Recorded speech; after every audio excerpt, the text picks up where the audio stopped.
आप सभी लोग जानते हैं कि 25 जुलाई 2024 को पड़ रही है गुरुवार पंचमी तिथि। दोस्तों, ये जो गुरुवार है श्रावण महीने में पड़ने वाला सबसे बड़ा गुरुवार है, क्योंकि यह श्रावण के दिनों में पड़ रहा है, जिसका बहुत ही बड़ा और विशेष महत्व होता है। और ऐसा दिन पूरे साल में सिर्फ एक ही बार आता है। और दोस्तों, आप सभी लोग जानते हो कि गुरुवार पंचमी का अगर सबसे बड़ा कोई उपाय है तो वो 11 चावल के दाने वाला उपाय है।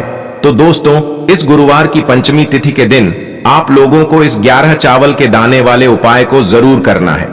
बहुत सारे लोग होंगे जिन लोगों ने इस उपाय को न किया हो, मतलब पूरा साल निकल गया, उन्होंने किसी भी दिन इस 11 चावल के दाने वाले उपाय को न किया हो।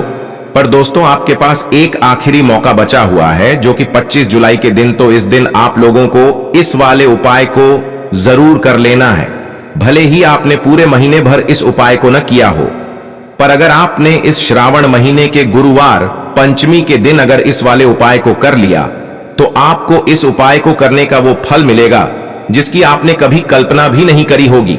इसीलिए आप लोग इस वाले उपाय को एक बार जरूर कर लेना, ताकि आप लोगों के हाथ से यह मौका न जा सके और आपको इस उपाय को करने का फल मिल सके। दोस्तों, यह उपाय पंडित जी ने अपनी अभी की ही श्री शिव महापुराण की कथा में बताया है, जिस उपाय को आज हम आपको बहुत अच्छे से समझाने वाले हैं। इस वीडियो को देखने के बाद इस उपाय को समझने के लिए आपको कोई और वीडियो को देखने की जरूरत नहीं पड़ेगी। तो चलिए दोस्तों, उपाय को शुरू करते हैं। देखिए, यह इस श्रावण महीने के गुरुवार के दिन यह इतना खास होता है, इतना महत्वपूर्ण होता है। देखा है कभी कभी बड़े बड़े पूजा पाठ अनुष्ठान से जो मनोकामना पूर्ण नहीं होते, वो श्रावण महीने के दिन एक छोटे से उपाय करने से ही आपकी मनोकामना पूर्ण हो जाती है। और बहुत सारे लोगों ने इस उपाय को किया भी है और उनको इस उपाय को करने का फल भी जरूर मिला है।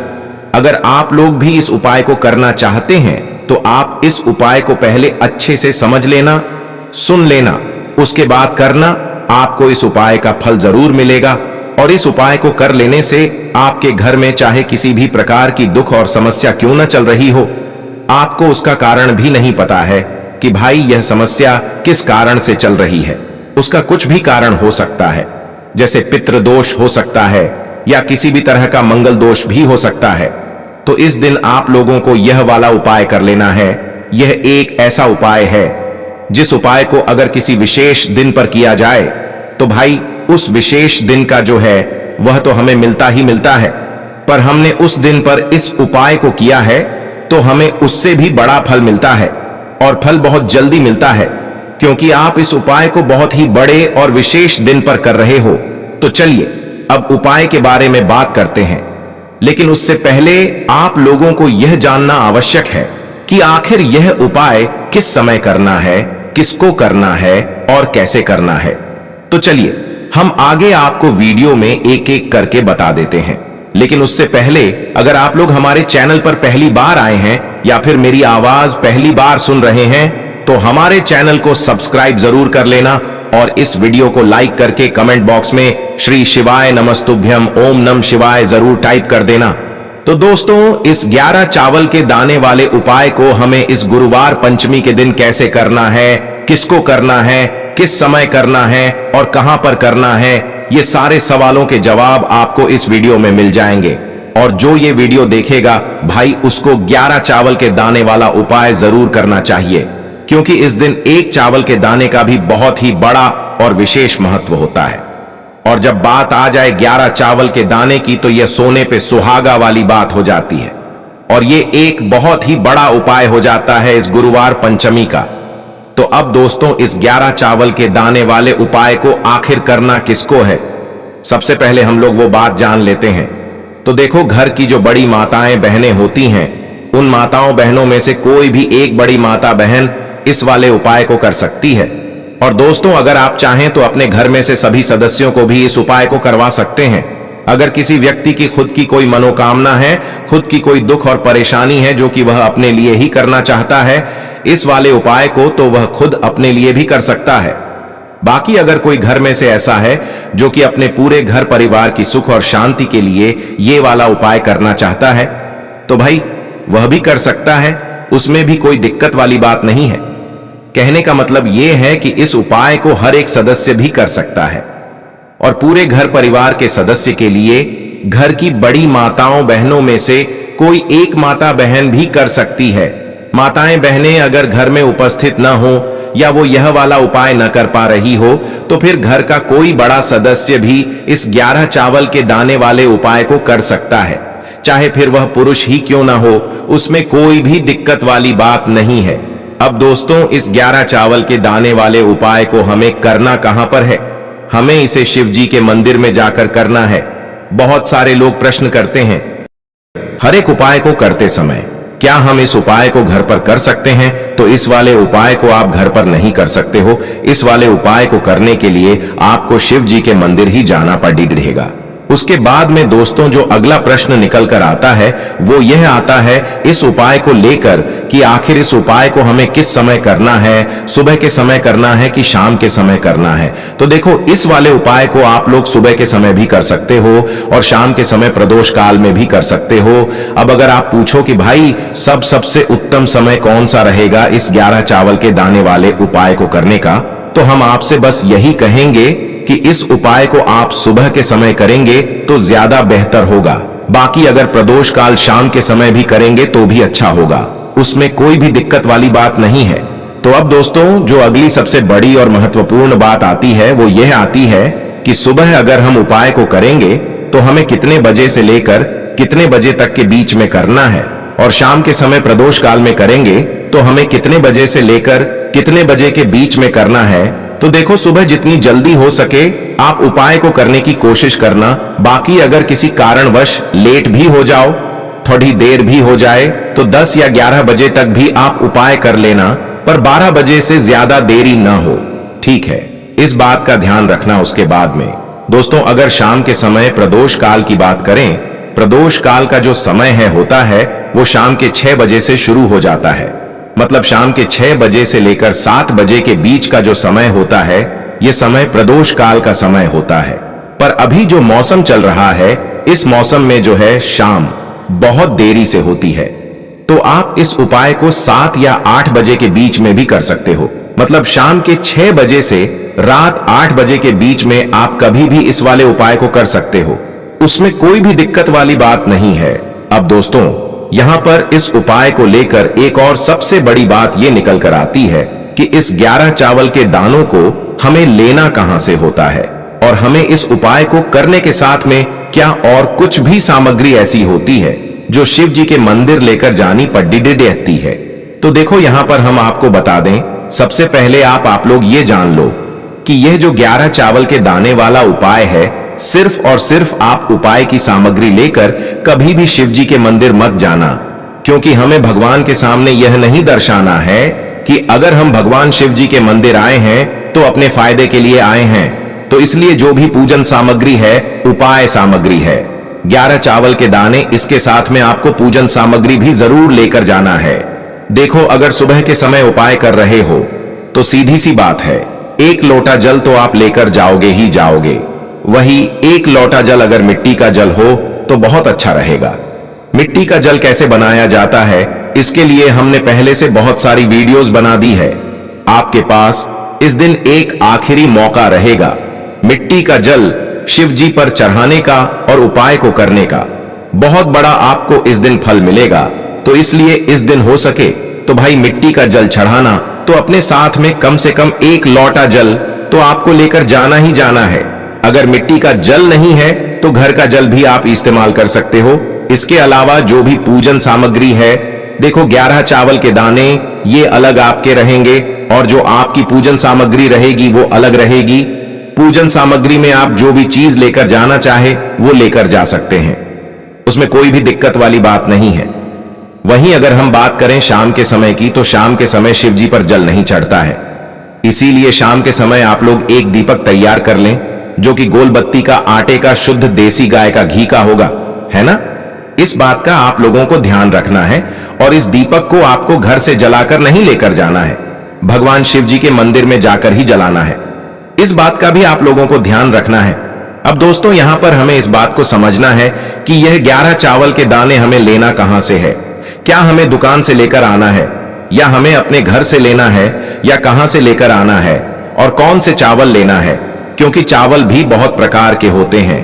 तो देखो, इन सभी सवालों के जवाब आप लोग एक बात में सुन लो कि भाई ये जो उपाय है, इस उपाय में आपको ये नहीं देखना है कि भाई कौन से चावल है, कौन से चावल नहीं है। बस जो भी चावल ले रहे हो वो चावल का दाना सबूत होना चाहिए, मतलब साबुत होना चाहिए, टूटा हुआ नहीं होना चाहिए, कटा पिटा नहीं होना चाहिए। ये बात आपको ध्यान रखना है। बाकी आपका चावल बासमती हो या सादा चावल हो या कोई सा भी चावल हो, उसमें कोई भी दिक्कत वाली बात नहीं है। तो सीधी सी बात है कि आपके घर के रसोई घर में जहां पर आप भोजन बनाते हो, वहां पर जो भी चावल आपके उपस्थित हो, उन चावलों में से अपनी एक कटोरी भर लेना या एक मुट्ठी चावल अलग से निकाल कर रख लेना, क्योंकि हम 11 चावल ही यहां पर इस उपाय में लेने वाले हैं, तो हमें यह चावल के दाने गिनकर निकालने पर डढ़ेंगे। इस बात का आप लोगों को ध्यान रखना है। तो अपने उस चावल की कटोरी में से या चावल में से 11 ऐसे चावल के दाने आप लोग निकाल लो जो कि टूटे हुए ना हो, कटे पिटे ना हो, जिनमें कोई दाग ना लगा हुआ हो, है ना। अच्छे साबुत चावल के दाने 11 दाने आप लोग निकाल कर रख लो और इन्हें किसी भी एक कागज की पुड़िया में या किसी एक छोटी सी कटोरी में आप लोग रख लो, ताकि यह सुरक्षित रहे। आपके एक भी चावल का दाना इधर उधर ना हो और आपका उपाय भी पूरा अच्छे से हो जाए। तो भाई जैसे ही आपका उपाय की जो सामग्री है, 11 चावल के दाने ये तैयार हो जाते हैं, उसके बाद मैं आपको जो भी अपनी पूजन सामग्री है, सुबह के समय कर रहे हो तो 1 लोटा जल या पूजन सामग्री जो लेकर जाना चाहो उसकी भी तैयारी कर लेना। और शाम के समय जा रहे हो तो भाई अपना जो दीपक है उसे तैयार कर लेना, ठीक है। और उपाय को करते समय शुद्धता का विशेष रूप से ध्यान रखना, ठीक है। सुबह सुबह स्नान करने के बाद ही उपाय को करने की आप लोग तैयारी करना। उसके बाद अगर शाम के समय की बात करें तो शाम के समय आपको स्नान करने की जरूरत नहीं है, पर शुद्धता का ध्यान रखना है। आपको स्नान तो नहीं करेंगे, आप हाथ मुंह धोकर भी इस वाले उपाय को शाम के समय प्रदोष काल में कर सकते हैं, इसमें कोई दिक्कत वाली बात नहीं है। तो आप अपने उपाय की पूरी सामग्री तैयार करके आपके पास ही में जो आपका शिव मंदिर हो वहां पर पहुंच जाइए। सबसे पहले शिव मंदिर में जाकर आप लोगों को उपाय नहीं करना है, पहले भगवान के दर्शन करना है, भगवान से आशीर्वाद प्राप्त करना है, फिर शिव जी की शिवलिंग के पास में आना है। शिवलिंग के पास में आने के बाद आप जो पूजन सामग्री लेकर आए हुए हैं, जैसे कि सुबह गए हुए होंगे तो 1 लोटा जल और जो भी पूजन सामग्री लेकर आए हैं आप उनसे भगवान शिव जी की पूजन कीजिए। सबसे पहले तो 1 लोटा जल ही चढ़ेगा, उसके बाद में आपकी पूजन सामग्री चढ़ेगी। उसके बाद में अगर दोस्तों शाम के समय अगर आप इस उपाय को कर रहे हो तो अपने साथ में कम से कम एक जो दीपक है गोल बाती का जो आप अपने साथ में लेकर गए हो, उस दीपक को मंदिर में जाकर अपनी माचिस से जलाना है और उस दीपक को शिवलिंग के पास में रखना है, ठीक है। इस दीपक को रखने के बाद ही आप लोगों को अपना ये वाला उपाय शुरू करना है। और दीपक को ज्यादा पास में मत रखना, वैसे भी गर्मी पड़ रही है, भगवान शिव जी को आंच नहीं लगनी चाहिए, है ना। तो भाई जैसे ही आपकी पूजा अर्चना हो जाती है, आप भगवान शिव जी को प्रसन्न कर लेते हैं। उसके बाद में शिवलिंग के पास ही में आप कहीं पर बैठ जाइए, सामने या आसपास जिस जगह पर आपको बैठना हो वहां पर बैठ जाइए और अपने वह 11 चावल के दाने अपने सामने निकाल कर रख लीजिए, क्योंकि अब यहाँ पर उपाय को यहाँ पर करने की आपको तैयारी करना है। और इस तरीके से जब आप उपाय करेंगे, पूजन सामग्री करने के बाद, पूजन अर्चना करने के बाद, तो आपको उपाय का फल बहुत जल्दी और बहुत बढ़ा होकर मिलेगा। तो अपने 11 चावल के दाने अपने सामने निकाल कर रख लेना। और यह जो उपाय है यह आपकी सीधे हाथ की हथेली से होगा, इसलिए इस बात का भी विशेष रूप से ध्यान रखना है। तो सीधे हाथ की हथेली का प्रयोग करके ही आप लोग अपना इस वाले उपाय को करना। पर अपने सामने जो भी आपकी कागज की पुड्डियां है उसको खोल कर रख लो, या कटोरी है तो भाई उसे अपने सामने रख लो और अपने वह 11 चावल के दाने निकाल लो। तो आपको क्या करना है, अपना पहला चावल का दाना उठाना है, श्री शिवाय नमस्तुभ्यं बोलना है और शिवलिंग पर चढ़ा देना है। इसी तरीके से दूसरा चावल का दाना उठा है, शिवलिंग पर चढ़ाना है और मंत्र बोल देना है। और फिर तीसरा चावल का दाना उठाना है, श्री शिवाय नमस्तुभ्यं बोलना है और चढ़ा देना है। इसी प्रकार से आपको पूरे 11 चावल के दाने एक एक करके शिव जी के शिवलिंग के ऊपर चढ़ाना है और भगवान से प्रार्थना करते जाना है। मतलब प्रार्थना तो आपको आखिरी में करना है, पर हर एक चावल के दाने को चढ़ाते समय श्री शिवाय नमस्तुभ्यं जरूर बोलना है। उसके बाद ही में यह चावल का दाना शिवलिंग के ऊपर आपको चढ़ाना है जैसे ही आपके 11 चावल के दाने शिवलिंग के ऊपर 4 जाते हैं, तो भाई उसके बाद में आपको क्या करना है, भगवान से अपनी मनोकामना बोलना है।